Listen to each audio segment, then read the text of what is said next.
Varicose వ్యాధితో బాధపడుతున్నారంట. తక్కువ ఖర్చుతో ట్రీట్మెంట్ కావాలి అనుకుంటే ఎవిస్ హాస్పిటల్ని సంప్రదించండి.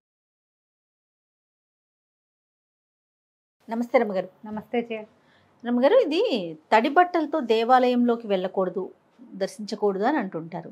కానీ కొన్ని దేవాలయాలకి తడి బట్టలతోనే వెళ్ళాలన్న నియమం కూడా వింటూ ఉంటాం కదా. అసలు ఎందుకు వెళ్ళకూడదు, కొన్ని దేవాలయాలకి ఎందుకు వెళ్ళాలి, దీనికి సంబంధించి ఏమైనా మనకి సాంప్రదాయం కానీ ఆచారాలు కానీ ఏమైనా ఉన్నాయండి? అంటే ఈ తడి బట్టలతో దేవుడికి దండం పెట్టడం అవి మనం చేయాలి. మామూలుగా స్నానం చేయాలి తప్పకుండా. అయితే మడి కట్టుకునేటప్పుడు ఈ మామూలు వాళ్ళందరూ తడి బట్టలతోటి ఏం చేస్తారు, ఏమి చేయరు. ఈ మడిగా ఉండేటప్పుడు బట్టలు తడుపుకుంటుంది తడి బట్టతోటి నీళ్లు పట్టుకెళ్ళటం విధానం. ఇప్పుడు అసలు అన్ని ఊళ్ళల్లోనూ పోయినాయి కదా అవి. నీళ్ళు ఎక్కడికి తీసుకెళ్తారు? మంచినీళ్ళు మడిగా తీసుకెళ్లాలంటే స్నానం చేసి తడి బట్టతోటి నీళ్లు పట్టుకెళ్ళటం. తడి బట్టతోటి మంచినీళ్ళు పట్టుకెళ్లేవాళ్ళు. అది ఏనాడు నేను చూసే 30 సంవత్సరాలు దాటింది తెలుసా తడి బట్టలతో నీళ్లు పట్టుకొచ్చేది. అవి వంటకిను స్వామి దేవుడికి వాడుకునేవాడు, మడి వంటకి. మిగిలిన జనమందరికీ ఎందుకు ఈ మడి వ్యవహారం అవసరం లేదు, ఎవరికి అక్కర్లా కదా. ఇప్పుడు తడి బట్టలు తడుపుకోవటం ఇవన్నీ కూడా ఎప్పుడెప్పుడు చేస్తారు. ఇప్పుడు నదిలో దిగితే బొంటి మీద బట్టలతోటి దిగుతారు. అవును, దిగి స్నానం చేసాం, నదిలో మునకలేసాం. ఇక నది ఒడ్డునే, గోదావరి ఒడ్డునే ఏ శివలింగమో శివాలయమో ఉంటే కొంచెం బట్టలు మంచి బట్టలు పొడి బట్ట కట్టుకుని బట్టలు తడి అద్దుకుని పొడి బట్టలు కట్టుకుని శివాలయంలోకి వెళ్తారు. మనం కోనేరులో స్నానం చేస్తాం, మన స్వామి పుష్కరిణిలో స్నానం చేసి వెళ్తాం. అయితే పుష్కరిణిలో స్నానం చేసి అదే తడి బట్టలతోటి అంగ ప్రదక్షిణానికి వెళ్తాం. ఎప్పుడైనా అంగ ప్రదక్షిణ చేసేవా నువ్వు? నేను చేయలేదు రమ్మగారు. తిరుపతిలో తిరుమల తిరుపతి దేవస్థానంలో మనం అంగ ప్రదక్షిణ మొక్కుంటారు కదా. దాని టికెట్ ఉంది, ముందు రోజే తీసుకోవాలి. ఇప్పుడు ఆన్లైన్ టికెటింగ్ కూడా వచ్చింది దానికి. ఆ తెల్లవారుజామున 1 గంటకి స్నానం చేసి తడి బట్టలతోటే వెళ్ళాలి అక్కడికి.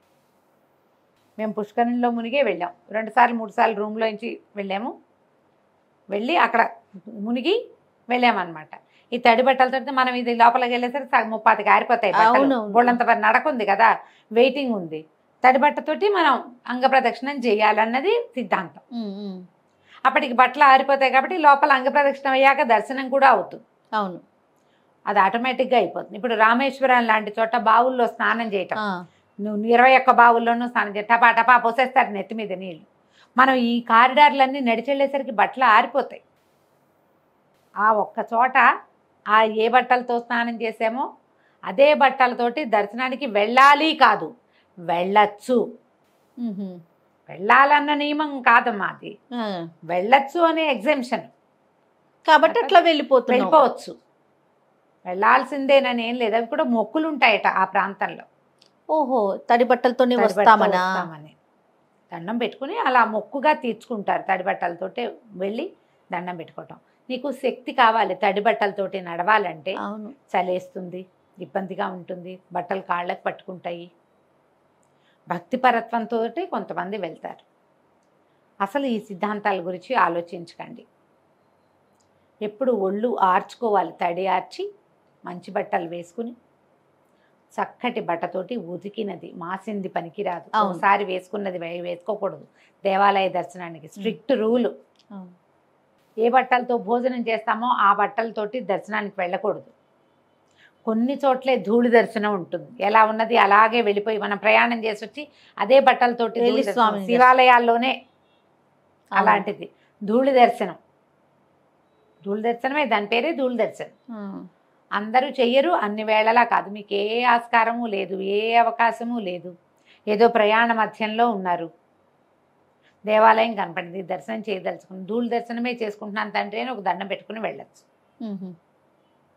శుభ్రంగా వెళ్ళాలి దేవాలయాలకి. శరీర మాలిన్యంతో పాటు బుద్ధి మాలిన్యాలు కూడా కడుక్కుని వెళ్ళాలి. అది కదా, మనోమాలిన్యాలను అసలు ఉంచుకోకూడదు. మరి ఇవి రెండు అంటే ఇప్పుడు నీకు ఏ అవకాశం లేనప్పుడు దాన్ని వదిలిపెట్టి ఇవి రెండు పోగొట్టుకోవాలి. మనోమాలిన్యము బుద్ధి మాలిన్యాలని పోగొట్టుకుని శరీర మాలిన్యం ఉన్నా కూడా పర్వాలేదు. ఎప్పుడో ఒకసారి అవకాశం లేకపోతే, నీకు అన్నీ ఉండి నేను మాస్టిమొహం వేసుకుని వెళ్తానని అనకూడదు. అవకాశాలు లేనప్పుడు చెయ్యొచ్చు. ఇంట్లో కూడా తడి బట్టలతోటి దీపారాధన చేయటము అవి సాధారణంగా చెయ్యాలి. తడి బట్టతోటి అంటే మేము ఇది వరకటి రోజుల్లో పొయ్యి వెలిగించుకునే రోజుల్లో పొయ్యి అవి వెలిగించటము, తర్వాత పొడి బట్ట కట్టుకుని మా పనులు చేసుకునేవాళ్ళు. నాకు తెలుసు మా అమ్మ తడి బట్టతో వంట మొదలు పెట్టడం. మా విద్యకై మా మూడో అక్కయ్య కూడా ఆవిడకి చాలా వీరమడే, తను కూడా చేస్తుంది అట్లాగే. పొయ్యి వరకు చేస్తారా రమ్మగారు? కొంత పని కొద్దిపాటి పని చేస్తారు. ప్రసాదాల వరకు ఏదైనా మొదలు పెట్టడం వరకే.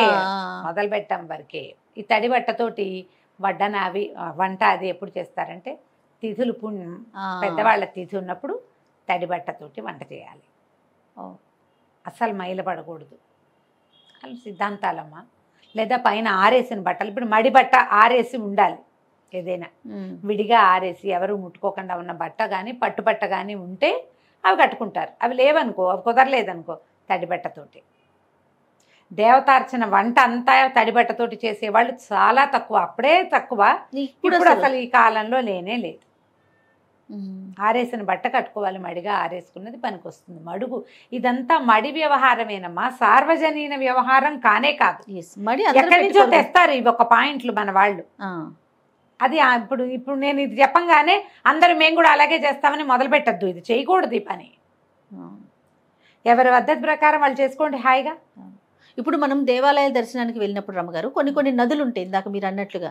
ఫర్ ఎగ్జాంపుల్ మన విజయవాడ కృష్ణా నది ఉంటుంది. అమ్మవారిని దర్శించుకునే ముందు అవకాశం ఉంటే నదిలో స్నానం చేస్తాం, ఖచ్చితంగా బట్టలు మార్చుకుంటాం కదా రమ్మగారు. నది స్నానం చేసి లేదా పుష్కరిణి, కోనేరు, స్వామివారిది, అయ్యవారిది ఏమైనా ఉంటే మహానందికి వెళ్తాం, స్నానం చేస్తాం కదా, బట్టలు మార్చుకుని దర్శనానికి వెళ్ళాలి. మీరు అభిషేకం చేయటానికో దేనికైనా ఏమైనా కొన్ని ప్రత్యేక పూజలకి ఈ విధానము అనుసరించాలి అంటే చెయ్యాలి తప్ప సార్వజనీన వ్యవహారం అదైతే కానే కాదు. దాని గురించి ఆలోచించద్దు. పైగా ఇప్పుడు మనం ఉండే ఈ అపార్ట్మెంట్లలోనూ అక్కడ ఈ తడి బట్టలతోటి ఏం తిరుగుతాను చేయి, ఫ్లోరింగుల మీద కాళ్ళు జారిపడతారు. అవునా కాదా? మరి ఎంత శ్రద్ధ కావాలి దానికి. అలాంటివి ఏం పెట్టుకోవద్దమ్మా. స్నానం చెయ్యండి తప్పకుండా. దేవాలయ దర్శనానికి స్నానం చేసి వెళ్ళాలి, తలస్నానం చేయాలి. ఇది కలుపుతాం ఇందులో. తలస్నానం గుళ్ళోకి వెళ్ళాలంటే నెత్తిమీ నీళ్ళు పోసుకోవాల్సిందే. ఇలాంటివి ఉంటాయి చాలా మందికి. వివాహితలైతే పుణ్యస్త్రీకి తలస్నాన నియమం లేదు, ఏ జాతిలోనూ లేదు. పసుపు రాసుకుని స్నానం చేయండి పొద్దునే. మీకు అవసరము తలంటి పోసుకొని 4 రోజులైంది తలమురిగ్గా ఉంది అనిపిస్తే తలంటి పోసుకోవాలి తప్ప తల రుద్దుకోవాలి కానీ, లేకపోతే అవసరం లేదమ్మా.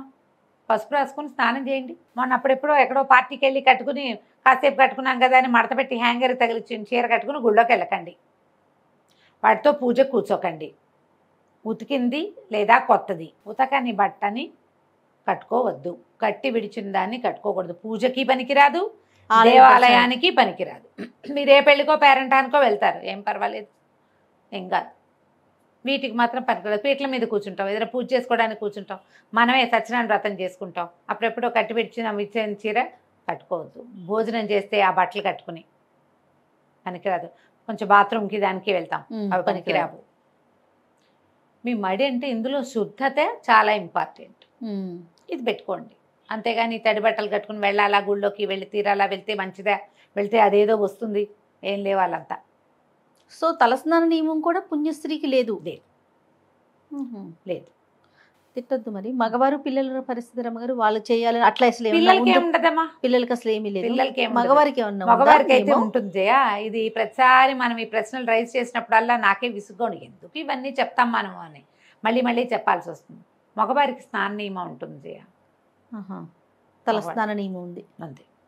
దర్శనం చేసుకునేటప్పుడు తలస్నానం చెయ్యాలి అని నియమం అయితే ఉంది. స్త్రీలకు ఆ నియమం లేదు. ఎందుకంటే మీరు ప్రతిదానికి ఒక అమెండ్మెంట్ ఏదో ఉంటుంది.